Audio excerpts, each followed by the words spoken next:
1991 में तराइन की पहली लड़ाई के दौरान पृथ्वीराज चौहान के हाथों अपनी हार के बाद मोहम्मद गोरी गजनी लौट आए। अपनी सेना के कमांडरों को बर्खास्त कर दिया, जिन्होंने तराइन के पहले युद्ध में कायरता दिखाई और अपनी हार का बदला लेने तक सभी लग्जरीज को त्यागने का संकल्प लिया और अपनी सेना के डिसिप्लिन को सुधारने के बारे में सोचा। दूसरी ओर पृथ्वीराज चौहान इस बीच तराइन के अपनी जीत से खुश थे, यह मानते हुए कि उन्होंने अपनी सेना की मजबूती का प्रदर्शन किया। 1192 की गर्मियों में मोहम्मद गोरी ने 52,000 घुड़सवारों की सेना के साथ मार्च किया और भटिंडा के किले पर फिर से कब्जा कर लिया।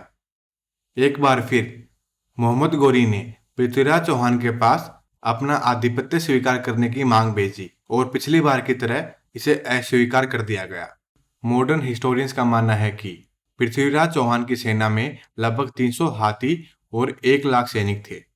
तराइन के मैदान में एक बार फिर एक दूसरे का सामना करते हुए पृथ्वीराज चौहान ने मोहम्मद गोरी के पास संदेश भेजा कि वह गोरी को बिना किसी लड़ाई के अपने वतन लौटने देना चाहते हैं, लेकिन अगर वह अपना प्रयास जारी रखते हैं तो वह उन्हें नष्ट कर देंगे।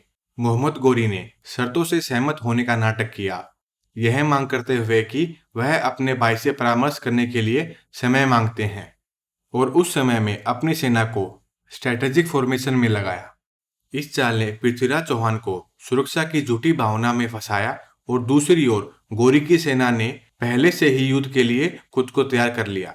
यह जानते हुए कि राजपूतों की सेना अच्छी तरह से अनुशासित थी, गोरी की सेना उनके साथ हाथापाई नहीं करना चाहती थी।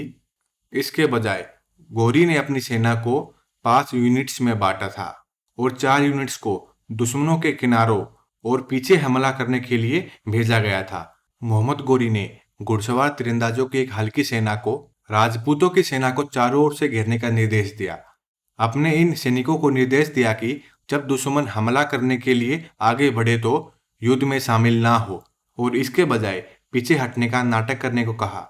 गोरी की सेना ने एक नकली वापसी का नाटक किया। जब राजपूतों को इस चाल पर भरोसा हो गया तो गोरी की बाकी सेना ने अचानक से हमला कर दिया, जिससे कुछ सैनिक दहशत में भाग गए, जबकि अन्य अपनी जमीन पर खड़े रहे और अंतिम सांस तक लड़ते रहे।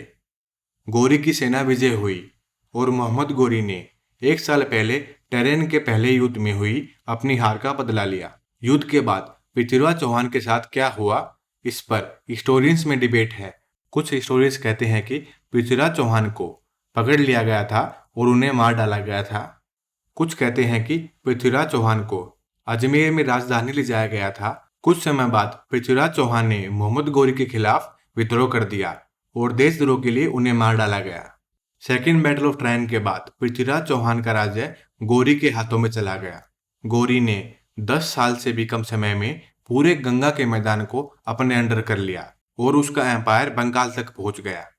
पर आगे जाकर पानीपत की लड़ाई होगी और मुगल एम्पायर इंडिया में इस्टेब्लिश्ड होगा, जिसकी वीडियो हमारे चैनल पर अवेलेबल है। आई होप आपको ये वीडियो पसंद आई होगी। ऐसी और वीडियोस को देखने के लिए हमारे चैनल नॉलेज एमडी को सब्सक्राइब करें।